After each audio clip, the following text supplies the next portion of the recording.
Welcome. Good morning to day 2 here on our cozy little studio stage. Good morning. He is also awake. All right, let's get things started. I'm not sure that we need to introduce Bernhard a lot. We all know he is a master violinist. In a nice little callback to yesterday, in his Slack profile picture, he has an elephant on his head. Or two. My bad. And he is one of the masterminds behind the ESER. So let's see what he wants to tell us about it. Give us a big round of applause for Bernhard.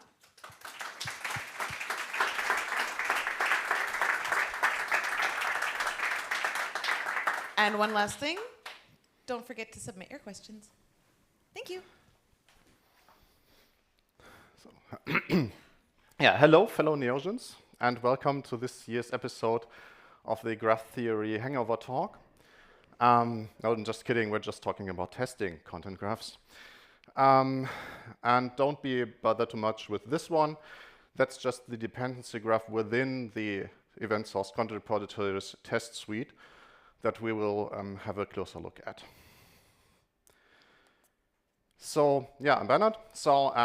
After last year's deep dive into the content repository's PHP API, I would really like to have a look at what I would call is the heart of the content repository itself, the test suite. So I will do this in 2 parts. So first, we'll have a look at testing the universe, or since we're talking about the event source content repository with workspaces and alternate realities, the multiverse. And then I'd like to show you how you can use that in your own projects, because the test suite is designed so that you can use it yourself. So testing the multiverse. In such a complex project, it's like, okay, of course we test, but why do we test? How do we test? And how exactly do we do this? And also, what do we need to test in the first place? I've brought a little example, which is my favorite, actually. So we want to move a node from A to B. That's easy, right? You have a node, then you reconnect the hierarchy relations, and you're happy, right? That's it. What could possibly go wrong? So, we have variants of nodes. You can translate them, for example. Then we can do really nice things, like we can delete some variants of nodes or move them somewhere else so that they're scattered around the content graph. And now we want to move a node to a new parent between 2 siblings. Now the one sibling doesn't even exist in the other language, for example, and the other sibling is moved to another parent. So what do we do here? So that's solvable, but we have to make a lot of decisions. First, which variants do we want to move? Do we just want to move the blue node, or do we also want to move the red one? Then when such a conflict happens, like, okay, node B doesn't exist in red, how do we solve this? Is C available, or do we move A then to a new parent because the sibling C is at a new parent location? This all has to be decided, and every decision has to be tested. And then there's another nice thing in EOS 9. We have subtree tags. So basically, you can tag a node, and all its descendants will also have the same tag. So how does this affect move node, right? Depending on which node I move and which variants of the node I also move, which variant will then get which tags. And so that this is not too easy, we also have workspaces and nested workspaces. So here's our multiverse. Each operation has to be tested that it only affects your workspace and not like the base workspace you forked your one from. So everything you do in your workspace doesn't affect live immediately, but after publishing it does. So basically all features in the content repository have additionally to be tested regarding publishing. So basically, content management is a mess, and I just need to test it. So where do we start from that? We have several layers of safety in there. The first thing that comes to mind is static analysis. So somewhere in the middle of the project, we decided to refactor large parts of the code base, and it was like, okay, refactoring gets a lot easier if you have static analysis in place. So we raised PHP stand from level 0 to 8, which is quite some effort. It helps a lot if you have a rainy weekend or something like that. And it can be very meditative. So what this is good for, first of all, you learn a lot about what you can actually refactor in a meaningful way. You detect a lot of null thingies, which are sometimes useful, sometimes not so much. And yeah, when you do the actual refactoring, then that helps a lot. So yes, so we raised PHP stand to level 8, and yeah, that's the first layer. So the next one would be unit testing. We do have some parts in our code base where there is some in-memory PHP calculations going on. That's where unit testing comes in really handy. And we use value objects and the likes a lot, so no services that have to be mocked. We can just basically just test our value objects. And yeah, that works right nice. We chose PHPUnit to do this. And if you want to have a look at how we use this, my favorite unit test is, of course, the interdimensional variation graph, which calculates all the fallback mechanisms. So, for example, yeah, right, you have like German and Swiss German, which does then a fallback to German if it has not been translated. And this thing can basically answer all the questions which language, for example, is a specialization of something else. And there's a lot of logic going on, and unit testing this is quite nice. Yes. Then what to test in an event source system, right? So we don't have just our graph projection and the graph structure where we can do certain operations on. We also have an event source system which is kind of special regarding this. So what can we test, or what should we test? The first thing is, of course, command handling. So given a certain state, when a command is executed, then we have an event or an exception. Of course, we rely on certain features beforehand. So testing those with unit tests is really essential here, because some constraint checks are done with those classes we prepared beforehand. So we have hard constraint checks, something like, does this language even exist, in which we want to create a node, for example. Then we have soft constraint checks, which ask the current state of the content graph. So can I create a node there? Does the parent node actually exist? So this is something that we ask the projection and not the event store. And yeah, that's the so-called soft constraint checks. And we can test the translation of commands to events, right? So we get a command in and we expect a certain event with a certain payload. Then we can, of course, test projections. So given a certain state, when an event happens, the state should be most certainly another state afterwards. Yes, so we can also test queries and read models on the projection.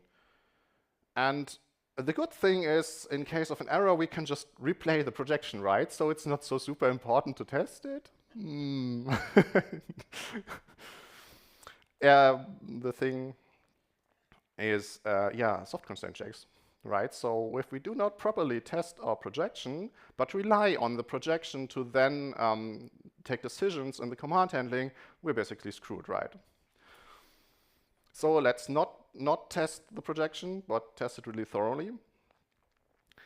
And just don't let those constraint checks fail. So and now we're somewhere where basic unit testing tools like PHPUnit are not designed for, but there are other tools like Behat where you can just do basically end-to-end testing. And that's what we did. So the first attempt we did was we test from event to projection. So we said we have some state, then we publish an event, and then we expect a certain other state. That's quite nice in that you limit the scope of the test and they don't get too big. The problem is instantiating the events is rather complex, right? Often the decisions that have been made in the command handler, you have to do them in your head when writing the events, which also can happen that you create events and test for events that couldn't even have happened. And that's a really big issue, especially in this move node case we had before, right? So I can imagine a lot of edge cases which I have to take care of in tests. And then there was this point where I said, okay, could this act as the state that I'm thinking about, could this actually have happened?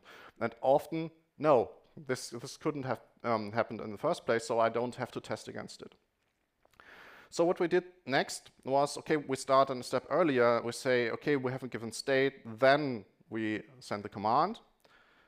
We expect a certain event to be sent, and then a certain state. So this is basically end-to-end within PHP. And yeah, the tests are actually easier to write, or the scenarios are easier to write. All those nasty edge cases that are just flooding your brain with what could possibly have gone wrong, they're just gone because they could never have happened, because the command handlers already catch them. And yes, so writing the tests and maintaining the tests suite got really better, and it was a lot more fun to work with it after we switched from events to commands. I mean, the downside is obviously that the tests get larger, but they also cover more ground, so why not?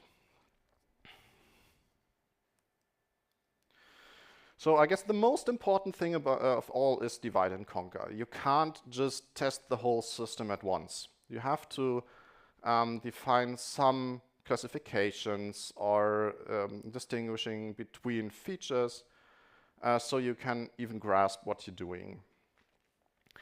How to deal with interdependent test cases, right? So like the more complex features like move node, they get a lot more interesting when you are able to already delete variants.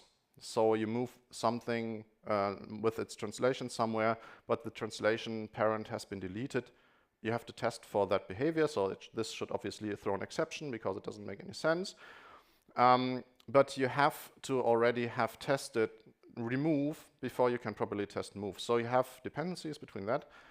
From time to time you have circular dependencies. You just have to decide which one to test first, which feature, and then add the other tests for this feature to the depending feature once they are implemented. So in the first slide, what we saw was this variation graph, the dependency graph within the test suite, and it was mostly made in a sensible way. So what do we have to do first? First, we have to create a root node, right? We can't do anything without a root node, so that's independent from everything but workspaces, of course, but okay, we start with the root node. So then we can create other nodes because you always need a parent node to create a node. Then we can do variation. This doesn't need anything else. then we can start modifying nodes, like setting properties and so on. So that helped a lot because we could give the tests a certain order, right? You have to execute test suite 1 first, then 2, then 3. Originally, this was made for the Postgres adapter, where you can then implement a new database adapter step by step. But later on, it was also really nice to have an overview. Okay, which features are already covered and which are not, and which feature depends on which other feature. The next really big step forward for me, especially, was feature classification. When you do operation in the graph, you have certain different types of operations, right? You have, for example, node operations like move, like set node properties, right? So the moment you know that this is a pure node operation, that this has nothing to do with the hierarchy and so on, there are a lot of edge cases and constraint checks you don't have to do. Then there are pure edge operations, which affect, of course, the structure, given there is a new parent, for example. And then you know, okay, I have to check, for example, for subtree tags or the other features that are hierarchy related. And then I have an overview about what I actually have to test in this case. And especially move node gets a lot less interesting once you know it's a pure edge operation. So we had like really many edge cases. Then there was so the consideration, okay, which of these edge cases are even interesting for us? And so we ended up with just, I don't know, like 6,000 or 8,000 test steps. And that would have been a lot more if we didn't make that discovery.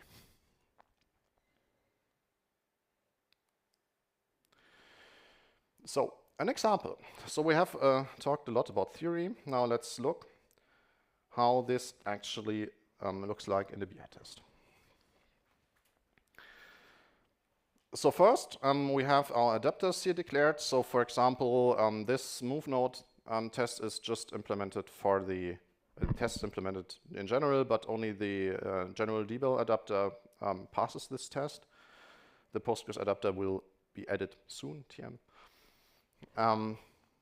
So what do we do? Right, background description, and then what's important for our tests is that we set up the whole content repository from scratch. So we decide which dimensions are there, which node types are there, and then you can also define multiple content repositories if you like, and then you just say, okay, I'm in content repository default, please use that. And this can all be done declaratively here, so that's really nice for us to set up edge cases. For example, for this move node case, we just don't care much about node types. That gets a lot more interesting in more special cases. So then, of course, we have to create a root workspace, because without a root workspace, we can't create any workspaces or nodes. Then we need a root node. This is this one. And then we create some, a lot of nodes as the state before. And then we have the certain strategies how to move. So you can decide, do I want to move all variants or just this variant I'm looking at, or this one or its specializations. And so it's basically the whole test suite 3 times. So then we execute the command, we give the payload, then we expect a number of events to be published, and we already only care about the last one, because, as we know, all these node creation commands that were executed before, they were already tested, right? We know that at this point, so we can just check the last event. It should be at that exact position, but we're sure that the others already work right. So now I can just query the subgraph and say, okay, I need some node, so I have some identifier and I want that node. And this node has to be child of something and has no preceding siblings and the following succeeding siblings, and so on. So now we switch the dimension space points to see to check all the variants, so that the fallback mechanism is properly respected, and so on. And as you can imagine, there's a lot of stuff being tested here, and this gets a bit long. But yes, I guess it's about 1,000-something lines, and that's just write one feature file of dozens. So in your project, you probably won't have to test that much, but on our infrastructure level, we just need that, right?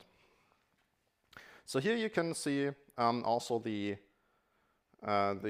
order of things, right? First root node creation, so after that we're sure that works, then node creation, node variation with the languages, for example, modification, referencing, so we can have bidirectional references between nodes, disabling, removal, and then move node. Then comes renaming, and somewhere later there will also be proper test coverage for change node type. So yeah, that's basically how this is set up.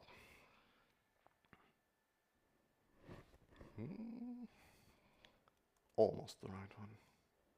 So yeah, and one more thing, we have some special case, right, with concurrency, because we're a content management system and there can be multiple editors doing the same thing or different things or conflicting things at the exact same time. So how do we do this, right? We can't do this in a single PHP testing process, because in the real world there will be two processes running at the same time. So we need something parallel, right? So there is a tool called Paratest, which is based on PHPUnit, which runs multiple tests in parallel. It's actually designed to run large unit tests suites in parallel, so that it's faster, but it can also be used with a few tricks, because we basically just need the parallel execution, so that we bootstrap the content repository once, or set up the content repository once for both processes, and they then simulate two real editors, so that we can test those conflict cases.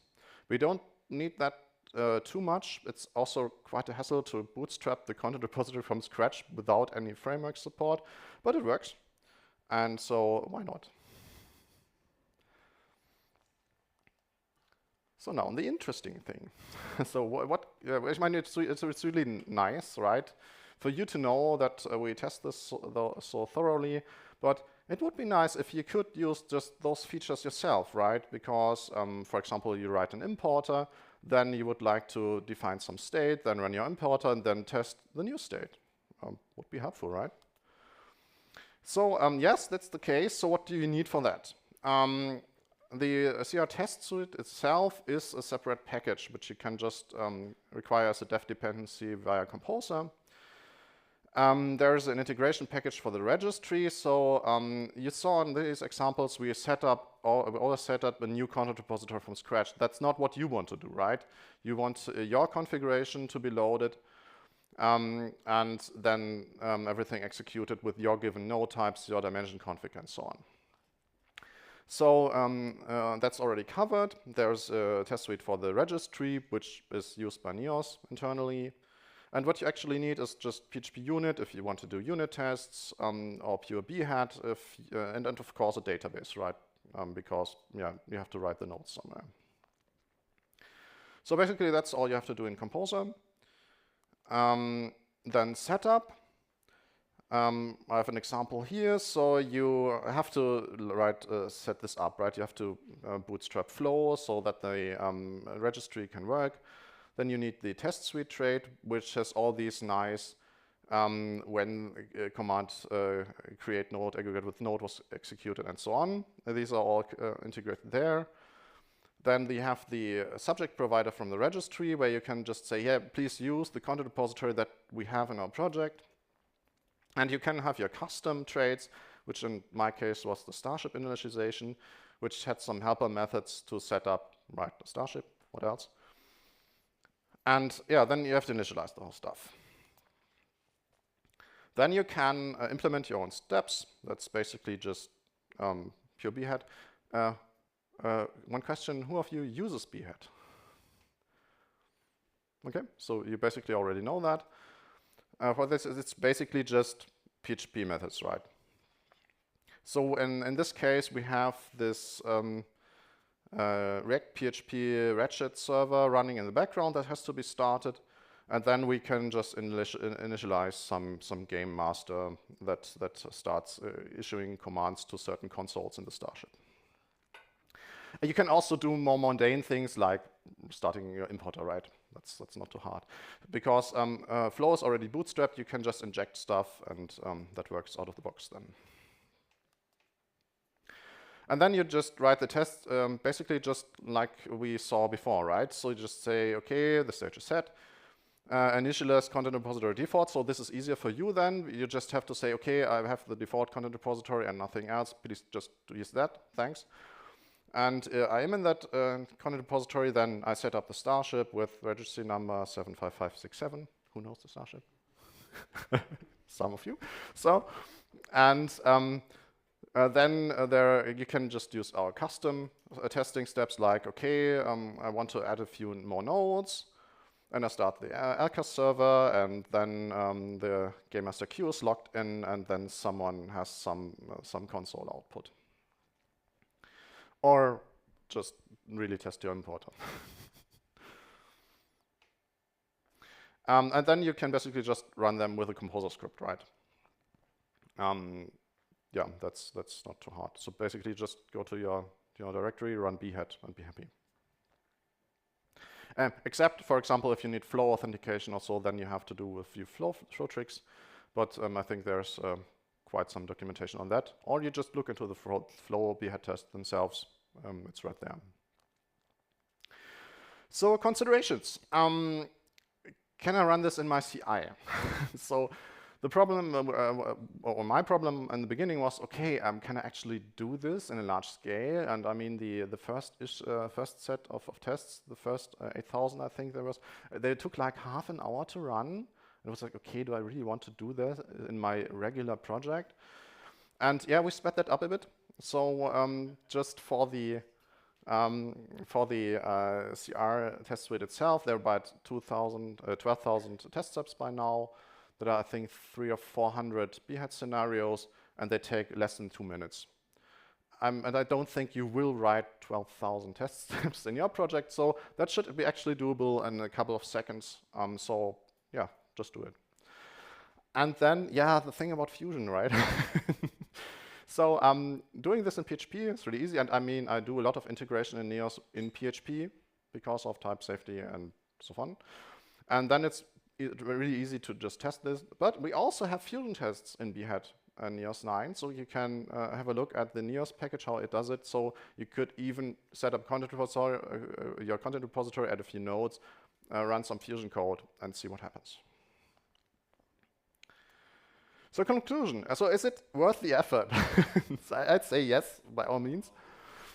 Larger refactorings like the last minute refactorings we're doing right now, they're a lot easier, I guess, with the test suite in place. It might help with onboarding new team members. We should ask the new team members about that because you actually see what the code is doing and don't have to check yourself. Yeah, as I told you already, so static analysis, adding to your code, it takes a lot of time, but it's also, yeah, it's not so hard. So you can just do it when it's raining or something like that. One caveat, and there is this there, so I called it the test-driven dementia. So when I refactored the interdimensional variation graph because I thought it was too slow and some operations were done multiple times and then that doesn't make any sense, so I just refactor it, right? Because I have tests. And so I refactored it and the tests were red. And I was like, okay, what if I increase that value? It's still red. Okay, if I decrease it by one value, okay. What I'm actually doing here? Shouldn't I be the one who understands this code? So yeah, that's a trap you can fall into, and just take a step back, think what you're doing, and then fix the code. So is it any fun? Testing the content repository is by far the most challenging endeavor I've taken in this project. And I mean, there are also recursive CTEs in the Postgres adapter with the hypergraph and so on, but testing this whole stuff is far more exhausting. And a properly done edge case analysis is something that you don't do every day. So how do you survive that, right? Someone has to type all those lines to get up to like 10 or 20,000 test kits. For me, it's just make fun of it, right? You saw already the identifiers with Sir David Nodenborough after the famous ship, and Nody McNodeface after the famous submarine, the automated on that ship. And yeah, that helps a lot. I mean, it sounds silly, but it's really what keeps you going when you write all that code. So that's it for me. Here's some references where you can have a look at all that. So the test suite has a separate package. The Behat tests are within the distribution, and you can have a look at that.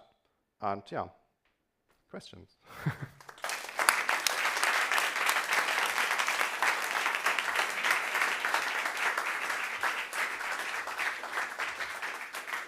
Thank you very much, Bernhard. We bring questions and gifts. Oh yeah, and a bee hotel. Yeah, thanks a lot. And some tea and honey for you. Ooh. That makes testing a lot easier. Yes, Yeah. surely. So the whole past day, we've been starting the question function by testing it quickly. And that usually happens with one of us, asking the question test or ping. This is the first time that I saw assert true as the first question. Let's start. Someone asks, when working with the new CR in my own implementations, what would be important to test? You already mentioned an importer. Where would you recommend writing thorough tests? Basically, for my part, I don't test everything, right? So if teaser slider 47B is a pixel off, I don't really care. But where the business logic happens, right? There might be legal constraints, or the customer's really unhappy because sales break down because the catalog doesn't work or something like that. That's something I definitely test. And I can say that in my NIAS 8 projects, without this, I always say, okay, can we please upgrade to 9? I just want the test suite to work this through. Yeah. Right. So yeah, that's absolutely something that should be tested. In my experience, also automatically test the things that break all the time. And spaceships. Spaceships never break. Right. Except when the plot demands it. Next question. What's missing to increase PHP stand level to 9? That's a good question. I think we just didn't try. And I think not much value is added from 8 to 9. But I think we should just do it. That's just, it's not just that high on the priority list. All right. And final question. How long do these tests take to run? Oh, I think the whole test suite with everything all together is like 4 or 5 minutes. The CR test suite alone is like 1 minute 50. And yeah, that's including database and everything. So yeah. Not enough to get a coffee. No, that's not even enough to get coffee, especially not to get tea. So. I remember running tests and being like, okay, now let's get a coffee or 2. So and as I said, so these are tens of thousands of test steps. You won't have that many in your project, so it should be a couple of seconds. Great. Thank you so much, Bernhard. To you.